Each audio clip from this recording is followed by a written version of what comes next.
When the bullets started flying, it wasn't the guards who saved him, it was the maid. Lillian had always been invisible inside the mansion's shining walls. The billionaire's guests passed her by like she was furniture, her hands busy polishing their reflections off the marble floors. But that day, under the bright garden sun, invisibility ended. The air was calm, the roses still, and little Ethan's laughter echoed like music across the lawn. Then came the black SUV, gliding through the gate too slowly, too silently. Lillian froze at the kitchen window, the dish towel slipping from her hand. She saw the man step out. His eyes were cold, his purpose colder. The guards didn't notice. They were talking, laughing, distracted. But Lillian felt it, the kind of danger that doesn't announce itself, only breathes before it strikes. Her heart knew before her mind did.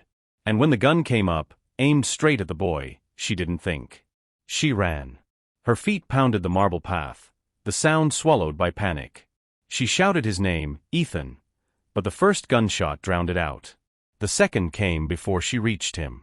The third hit as she wrapped her arms around the child, her body the only shield between life and death. The world stopped. Silence fell heavier than smoke. From the mansion's balcony, someone screamed. The guards drew their weapons too late. Blood spread across Lillian's apron, blooming red over white cotton. Ethan's small hands clung to her as she fell, whispering his name through fading breath. She wasn't supposed to be there. She wasn't supposed to matter. But she had done what no one else dared.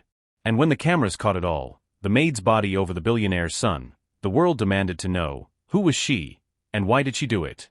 In a mansion built of glass and gold, there lived a woman the world never noticed. Her name was Lillian.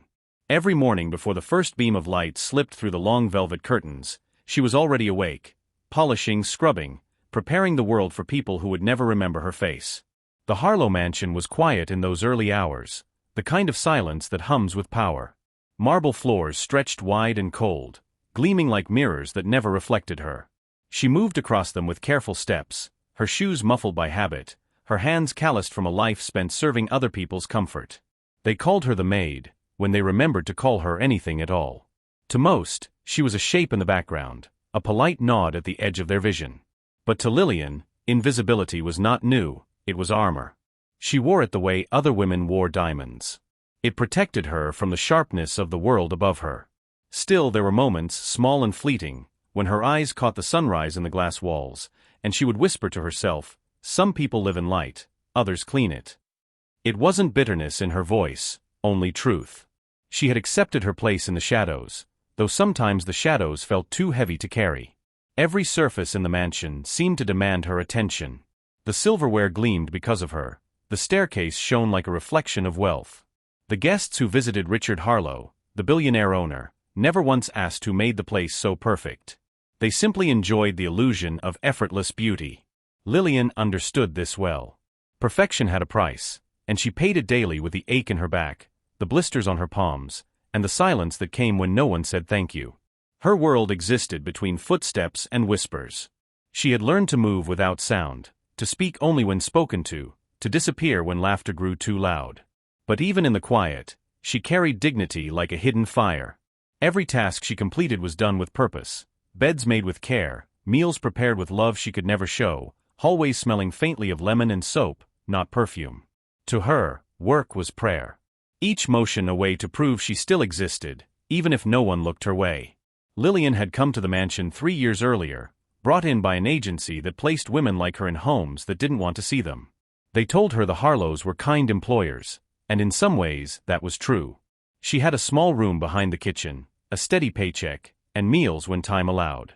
It wasn't freedom, but it was survival, and survival was something she understood better than most. Sometimes, as she dusted the tall portraits that lined the main hall, she'd study the faces staring back at her. Richard Harlow in his tailored suit, his late wife in pearls beside him, and their son Ethan, a small boy with soft eyes and a smile that didn't yet know loneliness. Those portraits watched Lillian as she worked, as if silently judging her for daring to exist beneath them. Yet she always smiled back. There was something sacred about seeing what you could never be. It reminded her that humanity, stripped of wealth, still beats the same way beneath every chest. When the house awoke, her rhythm changed. Voices filled the halls, orders were given, and Lillian became part of the moving machinery of the rich. She served breakfast, carried trays, and bowed her head when passing the family. Richard never noticed the way her hands trembled slightly when she poured his coffee. He never saw the faint scar on her wrist, the quiet evidence of a life that hadn't always belonged to this mansion. To him, she was efficient, forgettable, another staff member in a sea of uniforms. Yet beneath that quiet obedience lived a heart that still felt deeply. Every morning, as she folded Ethan's napkin beside his plate, she'd whisper a silent prayer over it, asking the universe to protect him from the kind of hurt she knew too well. He reminded her of something she had lost long ago, something she didn't dare name. When he smiled at her, even for a second, it was enough to keep her moving through another day of polished floors and invisible labor. There were moments when the grandness of the house made her smallness echo louder. The chandeliers glittered like stars she could never touch, the air always smelled faintly of money and perfume, and the sound of laughter from dinner parties drifted up the stairs long after she'd gone to bed. But Lillian didn't resent the light. She simply understood it wasn't hers. She belonged to the quiet corners, the spaces between wealth and want, where her worth wasn't measured in gold but in endurance. And still every morning she rose before dawn, tied her apron, and whispered to herself the same soft truth. Some people live in light, others clean it. For Lillian, that was enough, until the day came when the light needed her more than it ever knew. Ethan Harlow was 8 years old, a child surrounded by everything except company. The mansion was his playground and his prison, filled with treasures that didn't talk back and rooms too large to feel safe in. His father's meetings stretched into endless nights, his tutors treated him like a project, and the only voice that spoke to him softly belonged to the woman who mopped the marble floors. Lillian first noticed him the way she noticed everything, quietly. A small shadow at the edge of a grand dining table, a boy picking at his food while the clock counted his father's absence. She didn't speak then, but she remembered what loneliness looked like. She'd worn that same expression once, in another life. Later that night, when the house fell silent and the staff had gone to their quarters, she slipped into the kitchen, wrapped a few chocolate cookies in a napkin, and carried them to the grand staircase. She found Ethan there, curled up on the bottom step, pajamas wrinkled, eyes red from pretending he wasn't crying. Lillian knelt beside him, careful not to startle him. "You should be in bed, little sir," she said softly. He looked up, blinking through tears. "I can't sleep. It's too quiet." Lillian smiled, a small, knowing thing. "Quiet isn't bad," she whispered, handing him the napkin. "Sometimes it's just the world catching its breath." He unwrapped the cookies and took one shy bite. "Did you make these?" She nodded. "A long time ago, someone taught me how. Said every cookie should hold a piece of kindness in it." He studied her for a moment, then asked, "Do you miss them?" The question caught her off guard. She wasn't used to being asked about herself, not by anyone, and certainly not by a child of wealth. She hesitated, then said softly, "Every day. But missing someone means you still remember them. That's not a bad thing." Ethan smiled, the first real smile she'd seen from him. "Then I'll remember you too," he said through a mouthful of crumbs. Lillian laughed quietly, the sound breaking the still air. It had been so long since laughter felt natural. From that night on, a quiet rhythm began between them. She would leave small surprises by his study desk, fresh cookies, folded paper cranes, sometimes just a handwritten note that said "Be brave today." And when the nightmares came, as they often did, he'd tiptoe down the hall to find her sitting near the servants' quarters, mending clothes by the dim glow of a lamp. She'd put aside her work, wrap a blanket around his shoulders, and tell him stories of stars and storms and promises that light always returns after darkness. He started calling her Miss Lillian, instead of the maid. He'd follow her around the kitchen, asking 1,000 questions about everything she touched. "Why do you clean the same floor every day?" he once asked. She smiled without looking up. "Because even beautiful things need care to stay that way." Their bond was quiet, unseen, but strong. The staff whispered that the boy was too attached, that it wasn't proper. But Lillian didn't care for rules written by those who never felt hunger, or grief, or love without conditions. She saw in Ethan not the heir to a fortune, but a boy trying to grow in a house that had forgotten how to nurture. And he, in turn, saw her not as a servant, but as someone who stayed when everyone else left. Some evenings, when Richard's meetings stretched into dawn, Lillian would read Ethan to sleep. Her voice, soft and steady, filled the emptiness of the mansion's halls. He'd drift off clutching her hand, and she'd sit beside him a moment longer, brushing the hair from his forehead. Watching him sleep felt like a kind of peace she hadn't known since long before this house. Lillian never said it out loud, but in the quiet hours, she began to think of Ethan as her own, a secret thought, fragile as glass. And somewhere deep down, beneath her uniform and humility, a truth was beginning to wake. Sometimes love doesn't ask for permission, it simply finds where it's needed most. Morning at the Harlow mansion began with a low hum of wealth, phones buzzing, espresso machines whirring, the echo of expensive shoes against marble. Lillian was polishing the staircase railing when she heard his voice for the first time that day. Richard Harlow. It was a sound that could command an entire room, clipped and cool, like a blade wrapped in silk. He was on a call, pacing across the grand foyer, talking about numbers that sounded like other people's dreams. "Move the shares before the announcement," he said, without lowering his voice. "I don't care what they think, results speak louder than promises." He ended the call and turned sharply, catching sight of Lillian near the stairs. For a moment, his eyes lingered, brow furrowing as if something about her tugged at a distant thread. Then he nodded once, curtly, and said, "Make sure the dining room is ready for lunch. We're expecting guests." "Yes, sir," she replied softly, lowering her gaze. But her heart was racing. That brief glance carried weight. Recognition flickered there, quick, unspoken, and then buried under professionalism. Lillian turned away, willing herself back into invisibility. He couldn't remember. He mustn't.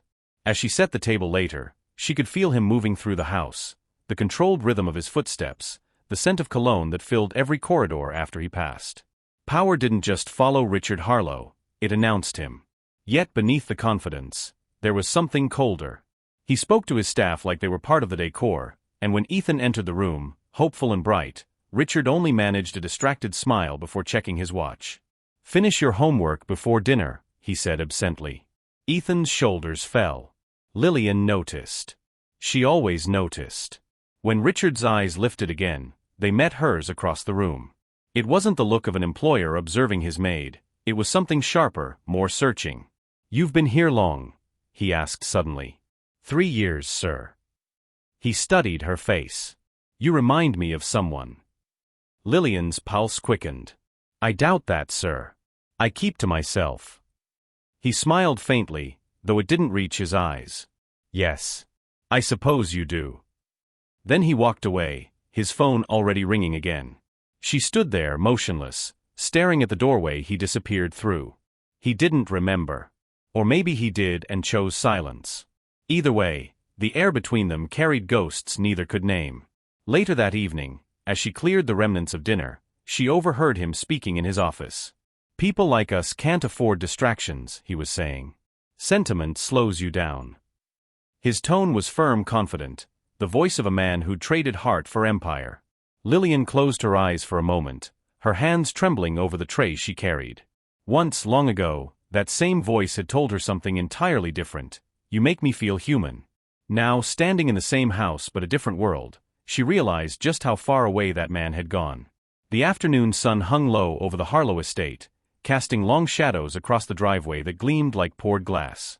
It was one of those deceptively peaceful days when the house felt almost alive with quiet, the clinking of silver in the kitchen, the distant hum of the gardener's trimmer, and the rhythmic sound of Lillian sweeping the terrace outside the west wing. She paused when she heard it, a low, steady rumble that didn't belong. Her eyes lifted toward the front gate. A dark SUV slowed as it passed, windows tinted black, the kind of glass that hid intentions. It didn't stop, but it lingered just long enough to make her uneasy.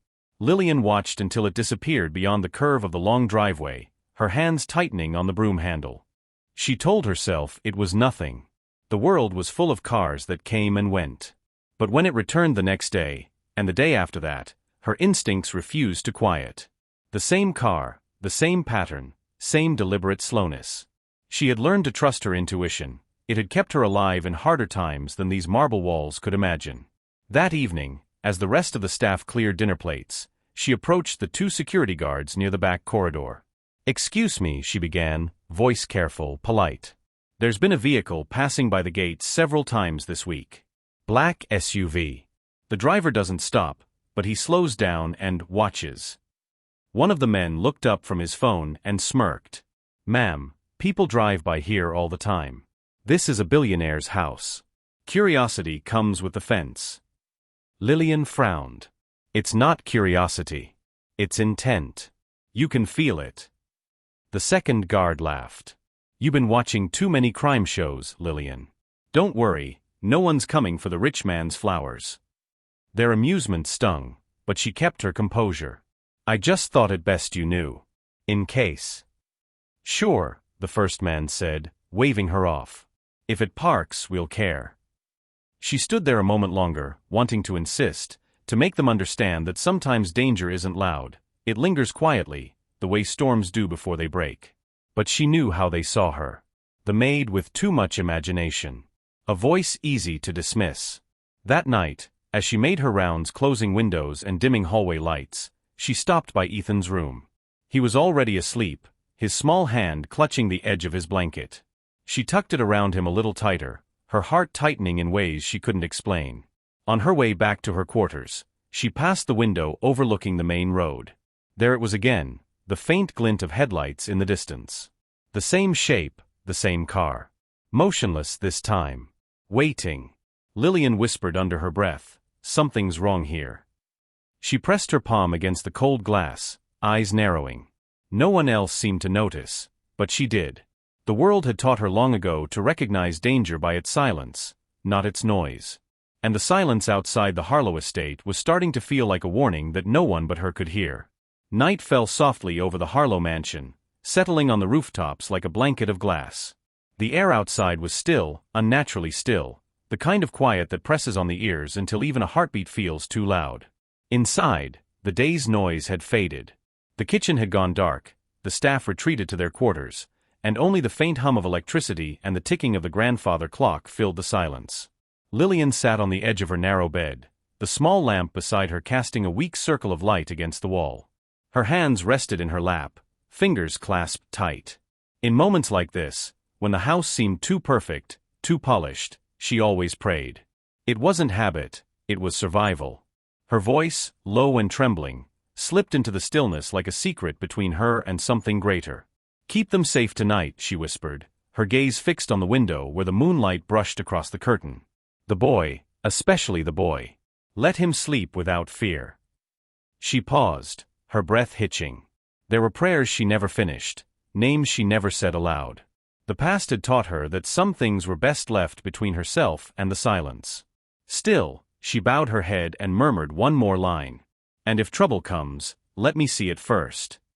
The lamp flickered as though the world itself was listening. She rose slowly, crossing the small room to draw the curtain aside. The estate stretched out in silver and shadow, the fountain glinting under the moonlight, the gardens calm and still. For a moment, it looked peaceful, too peaceful.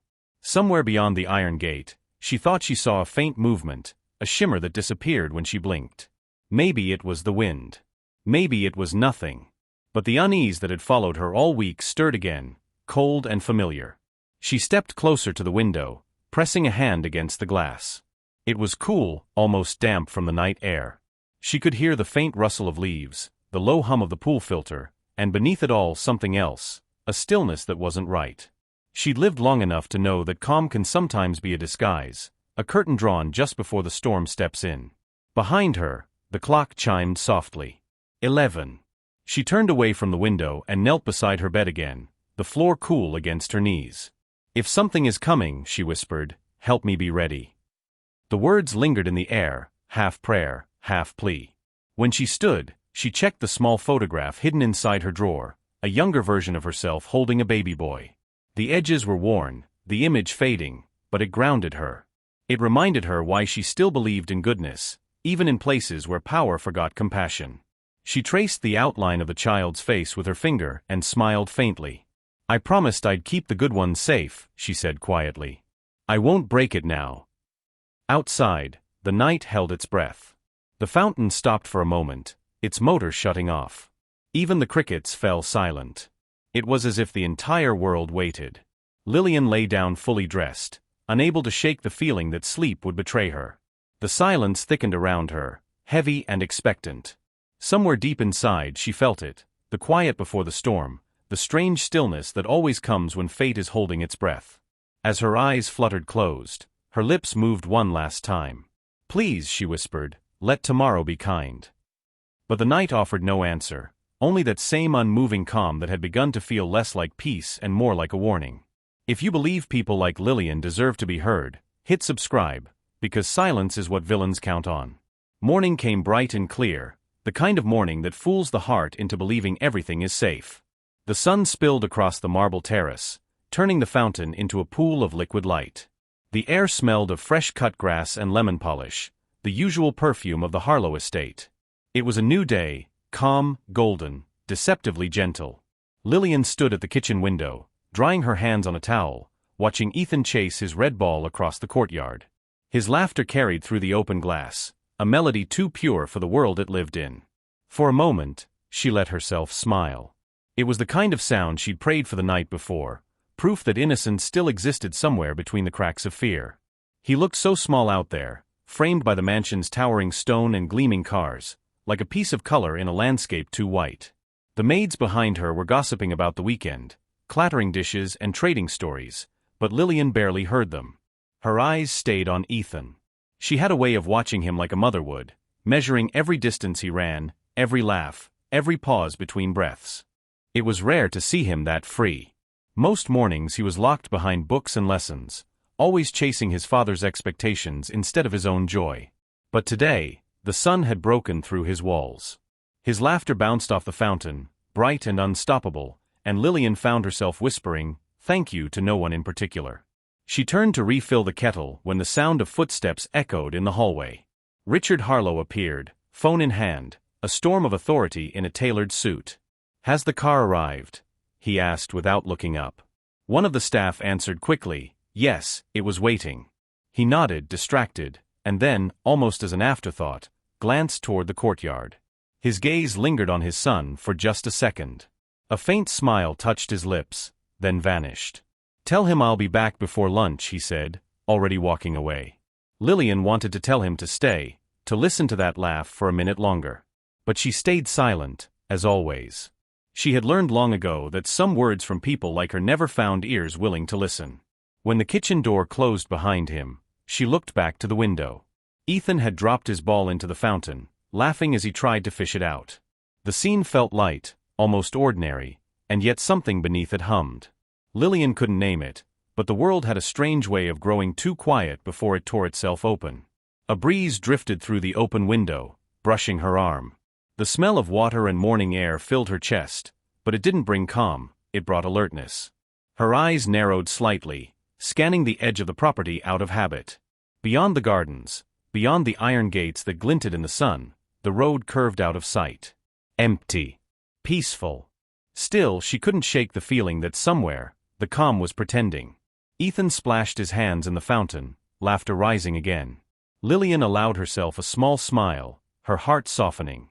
Whatever worry lingered at the back of her mind, she tucked it away. For this moment, the boy was happy. Safe. But even as she turned from the window, her reflection in the glass seemed to whisper what she wouldn't say aloud. Some storms begin with sunlight. The morning light had reached its full brilliance, spilling over the courtyard like honey on glass. Ethan's laughter still danced in the air, and somewhere deep in the house, music from a cleaning crew's radio played softly, a tune about love and luck and days that never ended. It was almost enough to make the world feel simple again. Then she heard it. That low hum. That sound she'd memorized days ago. Lillian froze at the sink, her hands wet with soap, her heart tightening. She turned toward the window, and there it was, the same black SUV, sliding through the open gate as if it belonged there. The sunlight flashed across its windshield, hiding the driver's face, but she didn't need to see it to know. Every instinct she owned screamed at once. The car moved slow, deliberate, too confident to be lost. It rolled forward, tires whispering against the stone driveway, stopping just short of the fountain where Ethan played. For a heartbeat, the world seemed to hold still. The water in the fountain kept its rhythm, the boy kept laughing, and no one noticed the danger. Lillian's pulse hammered against her ribs. "No," she whispered. "Not here. Not now." Behind her, the kitchen chatter continued. One maid joked about dinner plans, another hummed along to the radio. Oblivious. Safe in ignorance. She dried her hands quickly and stepped closer to the window, every nerve on alert. The SUV door cracked open just slightly, enough to catch the edge of light. She saw a gloved hand rest on the doorframe. Slow. Careful. Trained. Her breath caught. Ethan was still by the fountain, holding his red ball, squinting toward the car with the curiosity only a child could have. He waved. Lillian's stomach turned cold. "Ethan," she whispered, too low for him to hear. She spun toward the door, ready to run, but her voice betrayed her first. "Ethan," she called, louder now. The other maids glanced up, startled. "What's wrong?" one asked. "The car," Lillian said, already moving. "It's here again." The guard near the kitchen entrance chuckled. "The SUV? Probably just a delivery or a guest, Miss Lillian. Relax." But she didn't stop. The air in her lungs felt heavy, urgent. She reached the back door and flung it open. The sunlight hit her face, too bright, too harsh. The SUV door was wider now. She saw the man step out, a gray suit, dark glasses, expression calm, like someone who'd come to end a conversation rather than start one. Lillian's heartbeat was the only sound she heard. The fountain's water seemed to slow. Ethan's laughter faded into confusion. She could taste the danger now, metallic and certain. Every memory of every warning she'd ever ignored came rushing back. For everyone else, it was still an ordinary morning. But for her, the world had already changed. The black SUV glinted under the sun like the beginning of something terrible. The air split in half with the sound of metal sliding against metal, a sound Lillian had only ever heard once before, long ago, in a darker part of her life. The man by the SUV had opened his jacket, his movements sharp and practiced, and the glint of a gun caught the sunlight like a cruel star. For 1 second, maybe less, the world froze. The birds went silent, the fountain's rhythm seemed to falter, even the wind stopped moving. Then instinct took over. "Ethan." Lillian's voice tore through the quiet, raw and desperate. The boy turned, confusion flickering in his eyes. He saw her running, saw the panic written across her face, but he didn't yet understand why. Behind him, the man raised the gun, steady, unshaken. "Ethan, run." But he was a child, frozen by fear. The barrel lifted higher, finding its mark. Lillian didn't think, she just moved. Her legs hit the ground before her mind could follow, apron flaring behind her as she sprinted across the courtyard. The sharp edges of the stones bit through her shoes, but she didn't feel them. Every ounce of her being was focused on one thing, the boy by the fountain. The first shot cracked through the air. The sound echoed against the marble walls, sharp and merciless. A flock of birds erupted from the garden trees, wings slicing the sky. Ethan screamed. Lillian ran faster. The second shot rang out, closer, louder, the bullet shattering a stone cherub by the fountain's edge. Debris sprayed across the water, but she didn't flinch. She was already there, already reaching him. Then came the third. It hit her before she even felt it. A burst of heat across her chest, then another below her ribs, a pain so sharp it blurred her vision. Her knees buckled, but momentum carried her forward. She crashed into Ethan, wrapping her arms around him, dragging him down as the last echo of gunfire faded into ringing silence. For a moment, there was nothing. No sound, no breath, just the heavy thud of her heartbeat slowing beneath the weight of her body. She could smell gunpowder and water, taste iron on her tongue. Somewhere distant, a car door slammed, tires screeched, and the SUV roared away. Ethan's small voice broke through the chaos, trembling. "Miss Lillian. Miss Lillian, wake up." She tried. She wanted to answer, to tell him it was all right, but her body refused. She could feel his hands on her shoulders, shaking her, his tears falling onto her cheek. The world around her dimmed, the fountain, the sunlight, even the pain. Everything was fading except the warmth of the boy pressed against her chest. Her lips moved once more, the words barely a breath. "You're safe now." Then silence swallowed the courtyard. 3 gunshots had rewritten everything, the sound of violence replacing laughter, the scent of blood staining marble. And though no one else had seen it coming, Lillian had. She always had. Comment, "I stand for courage," if you'd have done the same. Don't let cowards be louder than heroes. The sound of the last gunshot still trembled in the air when the courtyard fell utterly still. For a breathless moment, the entire world seemed to forget how to move. The fountain gurgled weakly, the water rippling red where drops of Lillian's blood had fallen. She lay on the cold stone, her body curved protectively around Ethan, her arms still locked in a final act of defiance against fate. The boy's sobs broke through the silence, small and fractured, the kind that tear through the heart of anyone who hears them. He clutched at her apron, pressing his face against her shoulder, whispering, "Don't go, Miss Lillian, please don't go." His words were half prayers, half confusion. She tried to answer, but the sound caught somewhere in her chest, trapped behind the growing weight of pain. From inside the mansion came the echo of rushing footsteps. Doors slammed, voices shouted. "What happened?" someone yelled. Another voice answered, "Gunfire, outside." And then, Richard Harlow. He burst through the terrace doors, phone in hand, the practiced calm of a man who always knew what to do suddenly shattered. His eyes swept the scene, unable at first to process what he saw, the fountain, the shattered stone cherub, the black SUV already a memory disappearing down the road. Then his gaze fell on the two figures by the water. For a split second, time collapsed. The world blurred at the edges. Ethan. His voice cracked as he stumbled forward, the phone falling from his hand, clattering uselessly against the marble. He reached his son first, dropping to his knees. Ethan threw himself into his father's arms, sobbing, trembling. "She saved me, Daddy, she saved me." Richard looked down. Lillian was still breathing, barely. Her apron, once spotless white, bloomed red across her chest. Her eyes fluttered open for a moment, dazed, unfocused, as if searching for something beyond the pain.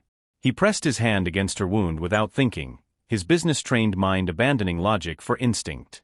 "Hold on," he muttered, his voice raw. "You hear me? You hold on." Her lips trembled. For a moment, he thought she might speak, but no words came, just a faint, almost peaceful smile. "Call the ambulance." Richard shouted over his shoulder. "Now." The guards, pale and shaking, scrambled for their radios. But he barely noticed them. All he could see was the woman who had thrown herself between death and his son, the woman whose name he'd said 100 times as if she were just another employee. Now, she was the only thing that mattered.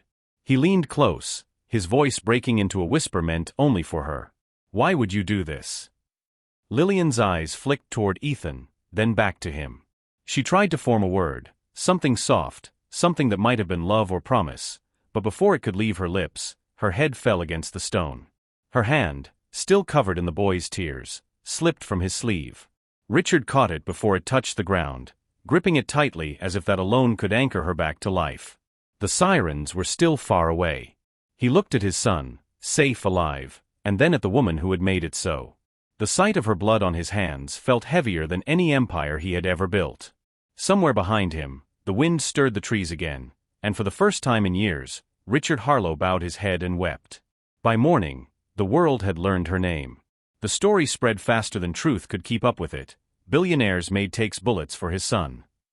Those words blazed across every screen, every feed, every breakfast table in the city. Images of the Harlow estate filled the news cycle, the fountain cordoned off with police tape, the blood-stained stone glinting under sunrise. What had been a private tragedy for one family became a public reckoning for everyone watching. Reporters gathered outside the gates before dawn, cameras flashing through the mist, their voices layering over one another in a storm of speculation. "Who is she?" they asked. "Why did she do it?" Some called her a hero. Others called her a miracle. None of them really knew her. Inside the hospital, the air smelled of antiseptic and fear. Richard Harlow sat slumped in a waiting chair, his shirt still streaked with the shadow of Lillian's blood. Every few minutes, a nurse passed by with quiet urgency, but no one stopped long enough to offer answers. The machines down the hall beeped rhythmically, the only proof she was still somewhere between this world and the next. Ethan slept fitfully in his father's lap, exhausted by tears and sedatives. Every time he stirred, he mumbled her name. Richard smoothed his son's hair back, staring blankly ahead. He'd faced competitors, lawsuits, losses worth millions, but never silence like this.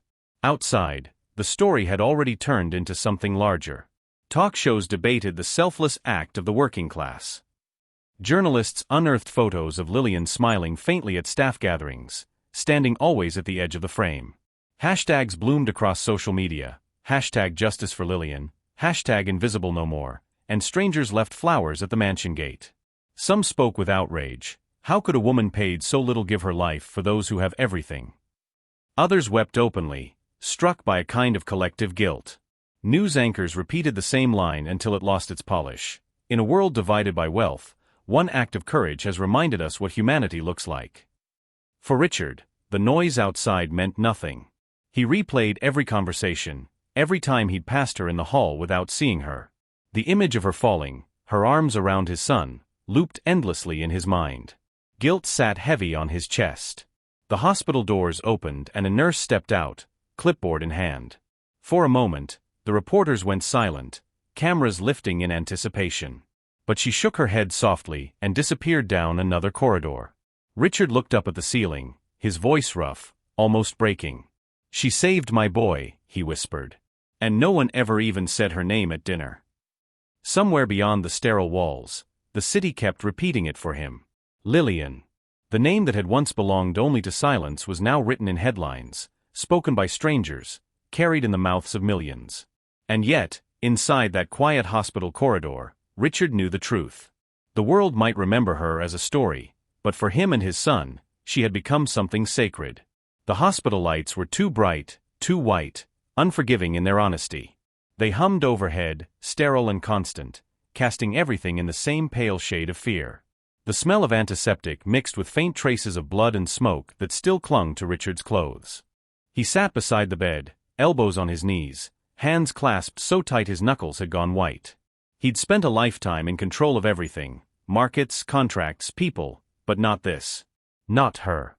Lillian lay motionless beneath the sheets, her breathing shallow, uneven, every rise and fall of her chest a negotiation with the universe. A thin line of dried blood trailed from her collarbone down to the edge of the white bandage wrapped around her torso. Machines blinked beside her, measuring time in fragile beeps. Richard couldn't take his eyes off them. Each sound felt like a coin toss, stay or go. Doctors had come and gone, their words echoing in pieces. Critical, internal bleeding, no guarantees. They spoke to him with a politeness reserved for people whose money mattered, but tonight, his wealth was worthless. There was nothing to buy here. No deal to close, no miracle to negotiate. He stared at her face, the same face he'd passed 1,000 times in the halls of his home without truly seeing it. Now it looked peaceful, almost too still, as if she had simply decided to rest after carrying the weight of other people's lives for too long. Ethan was asleep in the chair by the window, his small hand wrapped around a stuffed toy the nurse had given him. Every so often, he murmured her name. Miss Lillian. Each time the words reached him, Richard's chest tightened. The boy didn't fully understand yet. He only knew the woman who'd always been kind to him was now caught between worlds because she'd chosen to protect him. Richard leaned forward, elbows on his knees, and whispered to the quiet room, "You weren't supposed to do this." His voice broke on the last word. You weren't supposed to matter this much. He wasn't used to prayer, but he found himself talking to whatever power might be listening. Take anything else, take everything, but don't take her. The plea sounded strange in his mouth, heavy and unfamiliar. His reflection in the glass looked older than he remembered. 4 years, he'd measured value in numbers, success in trophies and property lines. But here in this too bright room, he realized none of it meant a thing. A nurse entered briefly, checking the 4, adjusting the monitor. "She's still holding on," she said softly, offering a professional kind of comfort. Richard nodded but didn't move. When the nurse left, he reached out, hesitating before his fingers touched her hand. It was warm but frail, like a flame flickering on the edge of wind. He whispered, "I never thanked you. Not once. And now you're the only thing I can't lose." Outside the window, dawn was beginning to form, gray light creeping into the corners of the room. The world was waking, but Richard stayed still, bound to that chair, watching over a woman who had rewritten his life in 3 bullets. For the first time in his empire of influence, he understood what powerlessness felt like. Money couldn't fix her heartbeat. Status couldn't bargain with pain. All he could do was wait, and hope that the same courage that had carried her into the fire would bring her back out again. The morning sun crept timidly into the hospital room, filtering through blinds that cast stripes of light across the walls. Richard sat motionless in the same chair he had occupied all night, exhaustion heavy in his bones, his eyes fixed on the quiet rise and fall of Lillian's chest. Each breath she took was a fragile miracle, one he no longer trusted to last. The door opened softly, and a nurse stepped inside, a young woman with kind eyes and a practiced calm. In her gloved hands, she held a small clear plastic bag. "Mr. Harlow," she said quietly, hesitant, as though unsure whether to speak at all. "We found this in her pocket when she came in. I thought you might want to keep it safe." Richard looked up slowly, blinking through the haze of sleeplessness. "What is it?" The nurse placed the bag on the table beside him. Inside was a folded photograph, edges worn soft, the paper yellowed and creased from years of being handled. He frowned, curiosity tempered by dread. "She was clutching it when they brought her in," the nurse added. "Wouldn't let it go." After she left, the room felt smaller somehow, the air too thick to breathe. Richard reached for the bag, his hands shaking as he pulled the photo free. The paper unfolded reluctantly, as if resisting the light. And there it was. A much younger Lillian, smiling gently at the camera, a baby cradled in her arms. Her hair was longer then, her face brighter, but those eyes, those same deep, patient eyes, hadn't changed. The baby in her arms was laughing, one tiny hand clutching the collar of the man kneeling beside them.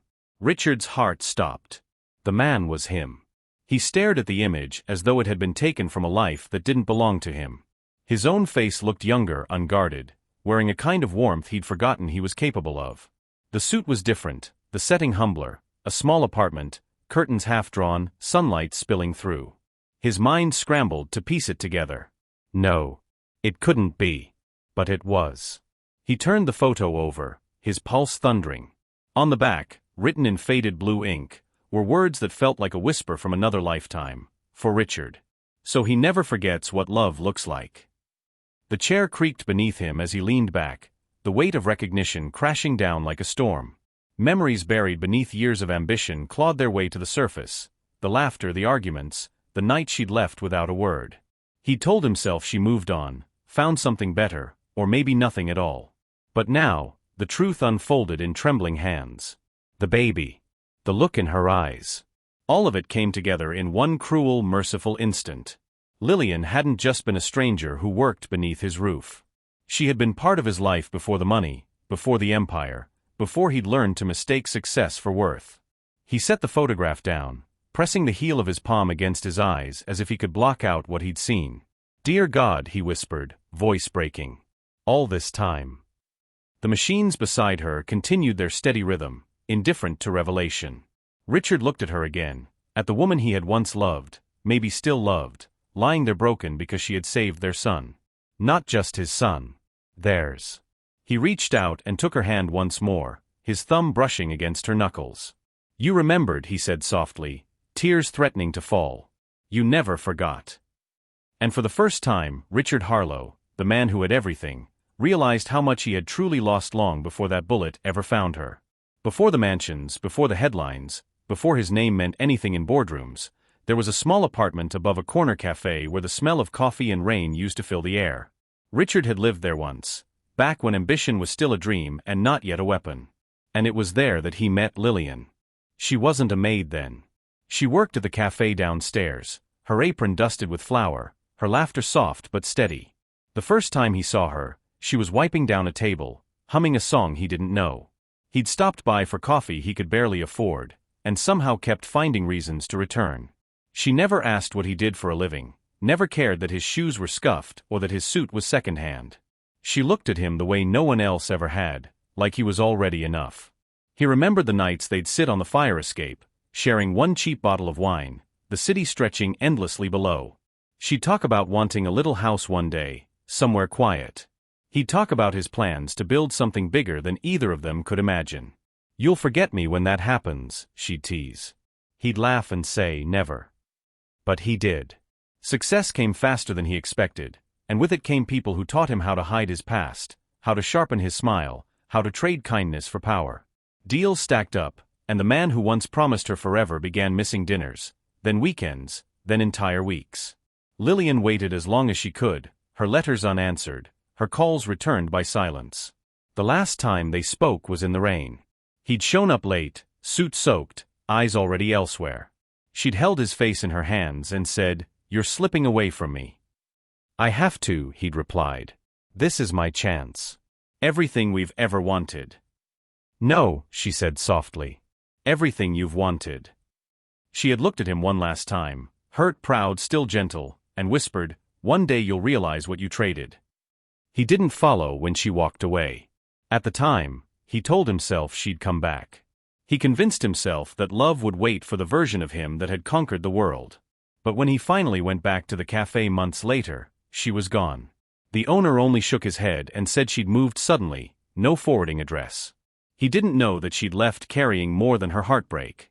Now, sitting in that hospital room years later, Richard could see her as she was that last night, the rain in her hair, the disappointment in her eyes. He realized she hadn't just left him. She'd left the man he was becoming. He whispered into the sterile air, voice thick with regret, "You were right, Lillian. I built everything, and lost everything that mattered doing it."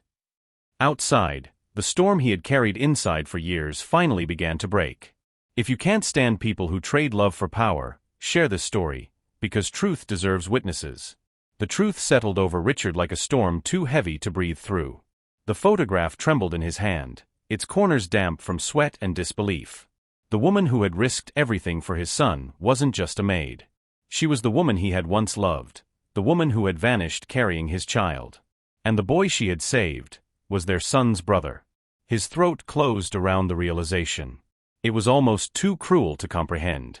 He rose from the chair, pacing the sterile hospital floor, every step echoing through memories he'd spent years trying to bury.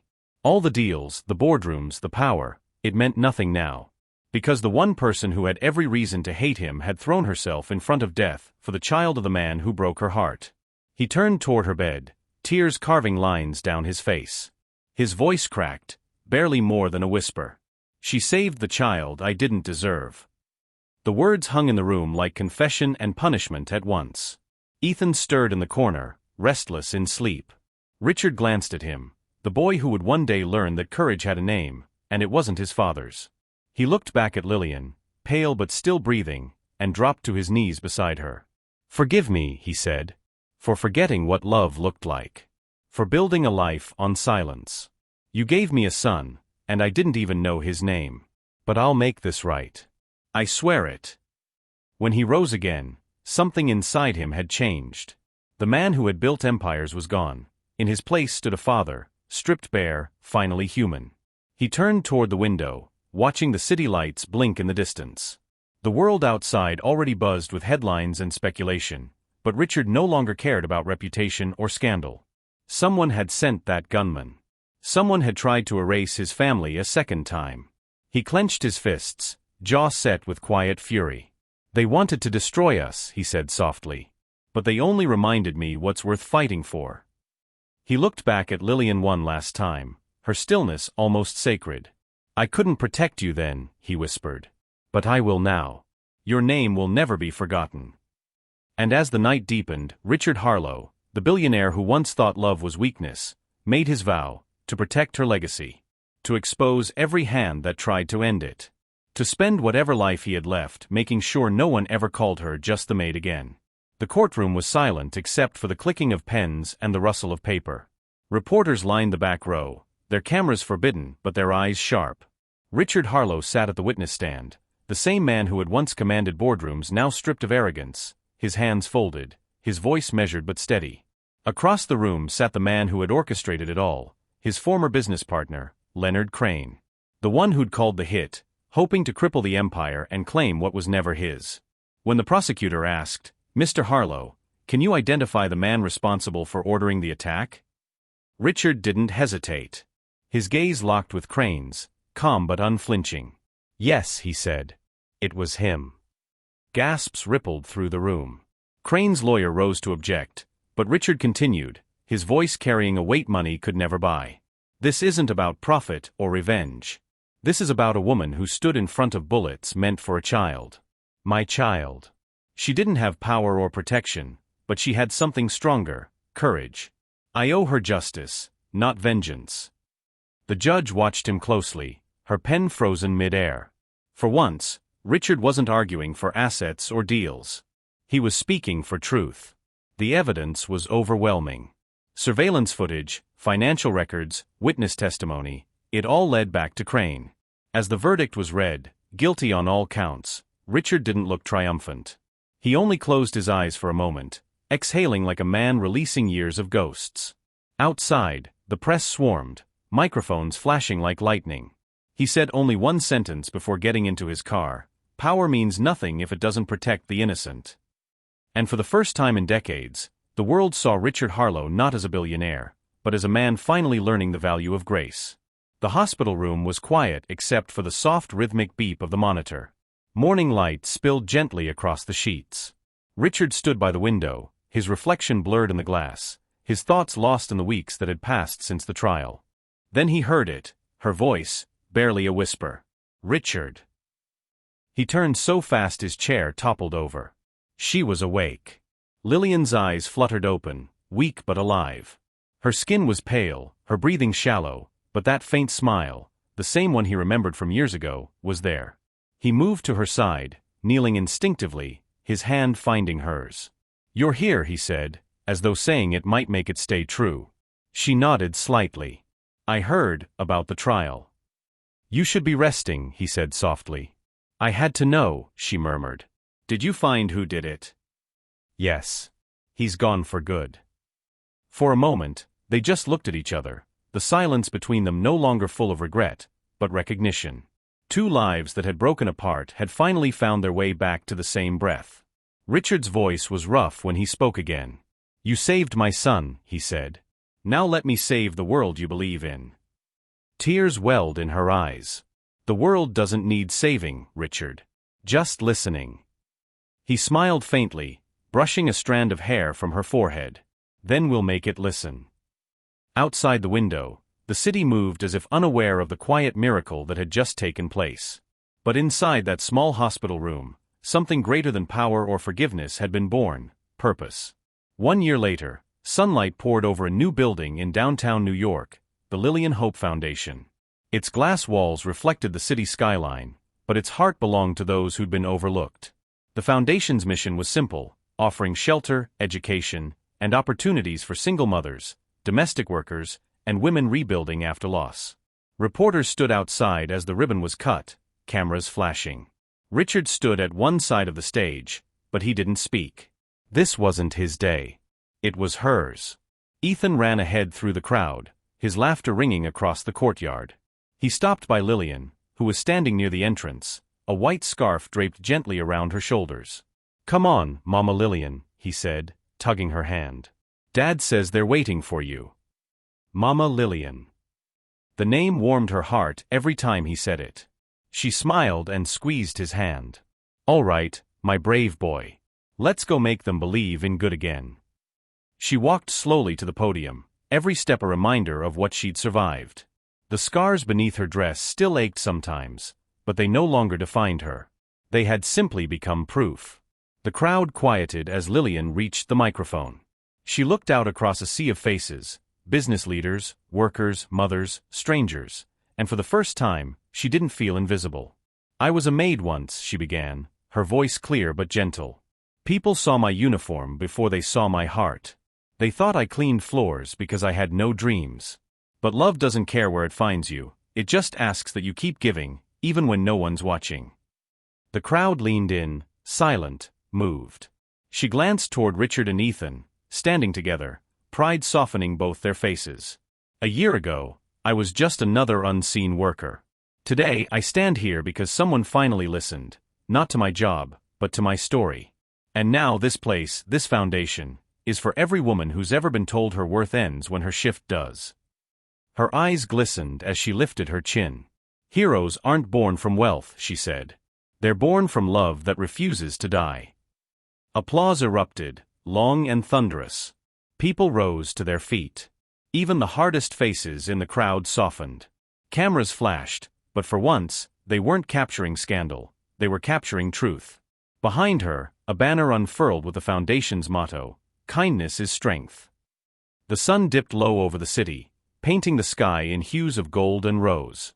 The ceremony was over, But the crowd lingered, cheering as Lillian stepped down from the podium. She turned to find Richard and Ethan waiting, their smiles full of something deeper than gratitude, family. Ethan ran into her arms, and she knelt to hold him tight, breathing in the moment. Richard approached quietly, placing a hand on her shoulder. "You did it," he said softly. "No," she replied, smiling through tears. "We did it."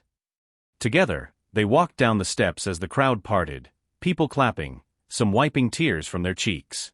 For once, the world didn't see her as the maid who took the bullets. They saw her as the woman who taught them what courage looks like when it has a name, a face, and a heartbeat. As they reached the street, a convoy of motorcycles roared past, volunteers from the Foundation's first outreach ride, carrying food and blankets to shelters. Each rider bore a small emblem on their jackets, a single word in gold, Lillian. She smiled at the sight, her eyes glistening. Richard looked at her, voice low. "You changed everything." Lillian shook her head, the wind catching her hair. "No, Richard. I just reminded the world it could still feel." Ethan slipped his small hand into hers, his voice soft but sure. "Mama Lillian, are we going home now?" She looked down at him, her heart full. "Yes, baby. We're going home." They walked forward together, man, woman, and child, into the golden haze of evening. The applause still echoed behind them, but it felt distant, almost sacred. The camera would fade there, on her smile. The woman who once cleaned the light had become it. If you believe no act of love should ever go unseen, hit that like button. Let's make kindness louder than greed.